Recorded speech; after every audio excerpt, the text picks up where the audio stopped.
36 जिल्हे, 36 बातम्या. News G9 Maharashtra. उत्तर तुमच्या प्रश्नांची.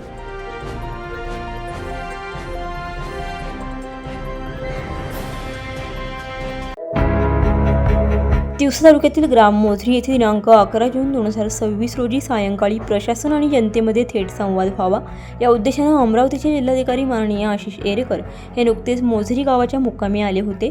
मोझरी ग्रामपंचायत जवळील झेंडा चौक येथील जुन्या ग्रामपंचायत कार्यालयात त्यांनी गावकऱ्यांसोबत एका खुली चर्चासत्राचे आयोजन केले होते. या संवादादरम्यान गावकऱ्यांनी प्रशासनासमोर आपल्या दैनंदिन व मूलभूत समस्यांचा पाढा वाचला. जाहीर संवादात सामाजिक कार्यकर्ते शाफिक शहा यांनी गावात स्मार्ट मीटर बसवण्याच्या सक्तीचा मुद्दा अत्यंत आक्रमकपणे उपस्थित केला. तसेच शेतकऱ्यांना नवीन वीज कनेक्शन तात्काळ तारेमार्फत दिले जावे आणि सौर ऊर्जेची सक्ती कोणावरही केली जाऊ नये अशी मागणी त्यांनी जिल्हाधिकाऱ्यांकडे केली. चर्चासत्रात सर्वात गंभीर बाब म्हणजे अंगणवाडीतील पोषण आहाराचा सुमार दर्जाचा मुद्दा समोर आला. गरोदर माता तसेच 0 ते 3 वर्ष वयोगटातील बालकांसाठी येणाऱ्या पोषण आहारात खूप मोठा घोटाळा होत असल्याचे गावकऱ्यांनी पुराव्यासह जिल्हाधिकाऱ्यांच्या निदर्शनास आणून दिले. शेतकरी सदानंद आखरे यांनी उपचार सिंचन योजनेतील अडचणींबाबत व्यथा मांडली. काही महिलांनी घरकुल योजनेचे रखडलेले लाभ तर काहींनी शिक्षण व्यवस्थेतील त्रुटींवर प्रकाश टाकला. गावाचे सरपंच सुरेंद्र देवगडे यांनी गावात संपूर्ण दारूबंदी लागू करण्यासाठी ठोस पावले उचलण्याची मागणी केली. याशिवाय इतर अनेक नागरिकांनी पाणी, रस्ते आणि आरोग्य यासारख्या महत्त्वाच्या विषयांवर जिल्हाधिकाऱ्यांचे लक्ष वेधले. गावकऱ्यांनी मांडलेले सर्व धडकलेले प्रश्न या संवादामुळे पुन्हा एकदा चर्चेत आले. जिल्हाधिकारी आशिष एरेकर यांनी सर्व मुद्दे गांभीर्याने नोंदवून घेतले असून संबंधित विभागामार्फत यावर लवकरच तोडगा काढण्याचे आश्वासन दिले. या कार्यक्रमात तिवसा तालुक्यातील तहसीलदार, विस्तार अधिकारी, पंचायत समिती, गटविकास अधिकारी, महसूल विभाग, महावितरण, PWD अधिकारी, कृषी विभाग अधिकारी यासह विविध विभागाचे अधिकारी व कर्मचारी उपस्थित होते. गावकऱ्यांनी प्रशासनाच्या या थेट संवाद उपक्रमाचे स्वागत केले असून असा प्रयोग प्रत्येक गावात व्हावा अशी मागणी केली आहे. नमस्कार. सर्वप्रथम राष्ट्रसंत श्री तुकडोजी महाराज यांच्या पावन स्मृतींना मी अभिवादन करतो. त्यांच्या पदस्पर्शाने पावन झालेल्या या भूमीमध्ये आज आपण इथे सर्वजण बसलेलो आहोत. खरं तर आमचे तहसीलदार श्री मयूर यांनी आपल्याला या कार्यक्रमाची थोडक्यात संकल्पना सांगितलेलीच आहे, परंतु त्यांच्या बोलण्याचा एकंदरीत सूर मला असा वाटला की हा जो कार्यक्रम आहे हा फक्त तुम्ही काहीतरी तक्रार किंवा तुमच्या काहीतरी अडचणी आहेत त्या सांगणार आणि आम्ही त्या सोडवण्याचा प्रयत्न करणार, हा एवढ्यापुरताच मर्यादित हा विषय नसून हा एक प्रकारचा संवाद, अंतर हे त्या ठिकाणी कमी करण्याचा आपण प्रयत्न केला पाहिजे. त्याचाच एक भाग म्हणून हा आमचा त्या ठिकाणचा आजचा दौरा आहे. आणि फक्त दौराच नाही तर आज या ठिकाणी मुक्कामसुद्धा माझा या मोझरी गावामध्ये राहणार आहे. बरेचदा दौऱ्याच्या निमित्ताने आम्ही दर आठवड्याला वेगवेगळे गाव, तालुके भेटी देत असतो, पण त्याच्यात वेळेअभावी लोकांशी संवाद साधता येत नाही किंवा आधी जसा उल्लेख केला की फक्त तक्रारीपुरतं लोक पुढे येतात आणि बाकी काही इतर काही चांगल्या गोष्टी, पण जे काही इथे बदल होत आहेत, चांगल्या गोष्टी तुमच्या आयुष्यात ज्या घडत आहेत त्या आमच्यापर्यंत तेवढ्या कदाचित पोहोचत नाहीत. तर तोही उद्देश त्या ठिकाणी सफल व्हावा आणि नागरिकांमधला, ग्रामस्थांमधला आणि शासनाचा, प्रशासनामधला संवाद हा वाढावा, सुसंवाद वाढावा, यासाठी हा कार्यक्रम या ठिकाणी आपण आयोजित केलेला आहे. त्यामुळे मी सर्व वयोगटातले जे इथे त्या ठिकाणी उपस्थित आहेत, सर्व महिला मंडळी पण उपस्थित आहेत, आमच्या आशाताई, अंगणवाडी ताई पण इथे मला दिसत आहेत. सर्वांना माझं आव्हान आहे की आपण एक साधारणतः अर्धा पाऊण तास ही एक चर्चा आपली त्या ठिकाणी करूया. यामध्ये आपले काही मुद्दे असतील तर निश्चितच आपण मांडावे, त्याचं आपण स्वागत करूया. समस्या होत्या त्या सर्व माननीय जिल्हाधिकारी महोदयांनी नोट केल्या, आम्ही सर्वांनी नोट केल्या आणि यातून जसं सरांनी आपल्याला सर्वांना आश्वासित केले की या येत्या आठवड्याभरात सर आपल्या सर्वांचे, मी जे प्रश्न विचारतो सर्वांचे नाव नमूद केलेले आहे सरपंच साहेबांना विचारून, त्याच्यामुळे सर्वांचे नावं, तुमचे प्रश्नही नमूद आहेत. याबाबत सर नक्कीच आपल्याला फीडबॅक देतील येत्या आठवड्याभरात. आणि जसं की आपल्या सर्वांना माहिती आहे की जो आता काही दादांनी प्रश्न विचारला, साधारण दादांनी की आपले पांधन रस्ते होतात तर त्यामध्ये शेतकरी अडवला जातो आणि ते आपण कसं करायचं. तर शासन हे आपल्याला मदत करायलाच आहे, परंतु पांधन जी मंजूर केली ती आपल्या शेतीसाठी आलेली आहे, आपल्या शेतकऱ्यांसाठी, आपल्या गावासाठी आलेली आहे. एक लक्षात घ्या की पांधन मंजूर करणे हे सोपं काम नाही आहे. तरीसुद्धा जर ती पांधन आपल्या गावाला मंजूर होऊन येते तर ते सर्व शेतकऱ्यांनी स्वतःच्या सहकार्य केलं पाहिजे, मोठेपणा दाखवला पाहिजे आणि आपले जे पांधन आहे रस्ते आपण स्वतःहून मोकळे करून दिले तर ते लवकर होते.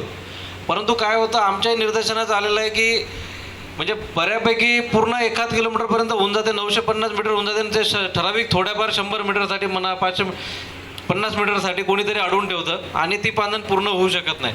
तर माझी कृपया आपल्या सर्वांना विनंती आणि त्याच अनुषंगाने सर्व ग्रामस्थांना अभिवादन करतो. आपला सर्वांना धन्यवाद देतो की आपण आमच्या शॉर्ट नोटीसवर इथे सर्वजण उपस्थित झालात.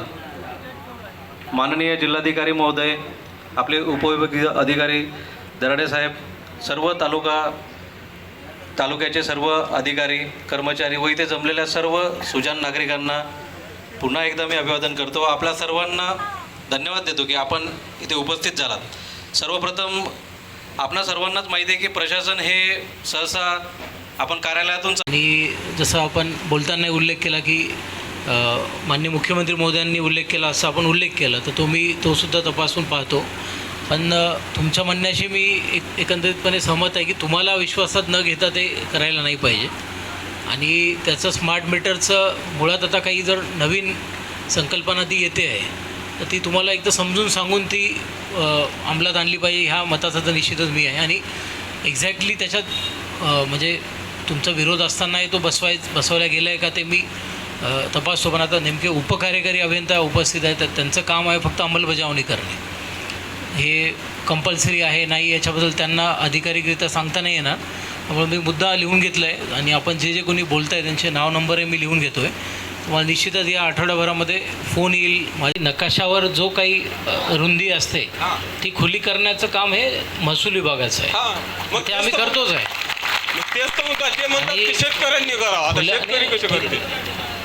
आणि ते खुल्या केलेल्या पांधनावर काम करण्याचं काम PWDचं आहे. त्याचं सांगताना जरा चुकीचं सांगितलं त्यांनी. पण मुद्दा एवढा आहे की आपण पानंद रस्त्याचे काम सध्या मोठ्या प्रमाणावर सुरू आहेत जिल्ह्यामध्ये. आणि आपल्याकडे अंजनगाव सुरजी सारख्यात काही पानन अशा आहे साहेब का ज्याच्यामध्ये प्रशासकीय मान्यताही होत नाही, उद्घाटन होत राहतात. आता आम्ही आज ज्या पानांचं काम चालू आहे 3दा त्या पानांचं समजा यांनी उद्घाटन केलं, आता कुठं ती लागली आहे, आता चालू झालं आहे मातीकाम त्या पानांमध्ये. माझं शेत आहे त्या पानांना. कुठल्या योजनेतून चालू झाली ती? आता काय माहिती आहे कोण्या योजनेतून आहे आपली? मातोश्रीचं. ओके, मातोश्रीमधून. ठीक. आणि आमचं म्हणणं एवढंच आहे साहेब की प्रशासनाने ते जे पानन आहे ती पहिले मोकळी करावं, शेतकऱ्यांना बसवून सांगावं की तुझी जागा इथपर्यंत येत आहे. शेतकरी ऐकून गेलं, असं नाही का विरोध करण, पण त्याला मोजणी करून द्या. आमचा प्रॉब्लेम तोच जातो की कोण्या शेतकऱ्याचं किती चाललं. आता हे सरळ सरळ टेप लावतात मधातून आणि 8 फूट इकडे 8 फूट इकडे असं चालू देतात. मग कुठं शेतकरी ओरडला तर त्याच्या इकडे दाबून देतात, इकडे चालली पानन, कुठं चालली, ते अशी समजलं आपला मुद्दा. एक मिनिट थांबा आपण आता. याच्यामध्ये काय पानंद रस्त्याचे सध्या मोठ्या प्रमाणावर मोहीम ही संपूर्ण जिल्ह्याभरात आपण घेतो आहे. याच्यात 2 भेटलेलं नाही आहे. पण ज्या अर्थी तुम्ही मीटर गावामध्ये जाऊन चेंज करत आहे किंवा बदलत आहे, सुरळीत चालणारं मीटर, बरं जे खराब आहे त्याच्याबद्दल मी म्हणत नाही आहे, जे मीटर सुरळीत चालत आहे त्यांनासुद्धा तुम्ही बदलत आहात. हे मीटर बदलवण्यासाठी कारण कोणतं आहे हे अजून सांगितलं नाही आहे त्यांनी. नेमकं हे मीटर सुरळीत तुम्हीच दिलेलं मीटर, याच्या आधी तुम्हीच रेटिंग दिलेलं आहे त्याचंवालं, त्याच रेटिंगवर आम्ही पैसे भरलेले आहे. पण हे स्मार्ट मीटरचं भूत कुठून आलं हेच नाही समजलं अजून. म्हणून माननीय जिल्हाधिकारी साहेब तुम्ही याच्याकडे खास करून लक्ष द्यावं, कारण हे एका प्रकारची त्यांची चाललेली हुकुमशाही आहे मला असं वाटते. कारण भांडवलदाराच्या खिशात जाणारा हा कार्यक्रम आहे. एका कोणत्या तरी कंपनीनं मीटर घेतलेलं आहे आणि ते मीटर आमच्या गुंजळणीवर मारत आहे असं आम्हाला वाटते. खरोखर हा अन्याय आहे.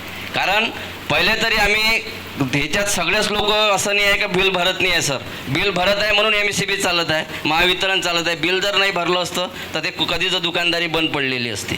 तुम्हाला जर असं वाटतं जसं का चोरी करत आहे, तुम्ही प्रत्येक 1 आठवड्यातून एक समिती नेमा. आमच्या गावात आम्ही तयार राहतो त्या समितीसाठी, आम्ही तुमच्यासोबत फिरतो. पण ह्या जो अन्याय आहे की जो मीटर जबरदस्तीनं जो बसवायचा अन्याय आहे ह्या कुठंतरी थांबला पाहिजे. त्याचबरोबर शेतकऱ्यांसाठी तारेची वीज आलेली पाहिजे.